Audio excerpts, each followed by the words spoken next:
मैं UV temper क्यों मना करता हूँ? यूवी टेम्पर इसलिए मना करता हूँ क्योंकि ये चिपक जाते हैं तो हटते नहीं है जल्दी। 3 महीने से पहले पहले यूवी टेम्पर अपना हटा ले, नहीं तो आपका फ़ोन का भी कुछ इस तरीके से हाल हो जाएगा। और हमें उतारने में थोड़ा दिक्कत होता है बहुत ज़्यादा। हमने इसके अंदर बहुत सारे ब्लेड लगा दिए थे, 2 जने मिलकर उतार रहे थे हमें से। कम से कम 1 घंटा लगा उतारने।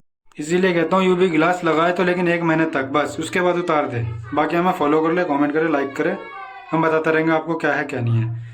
इसके अंदर देखो मेरा हाथ भी कट गया था उतारते समय, हाथ में कांच घुस गया, खून निकल रहा हाथों से। बताओ क्या करें। यूवी टेम्पर बहुत कम लगवाए, लगवाए तो 1 महीने के अंदर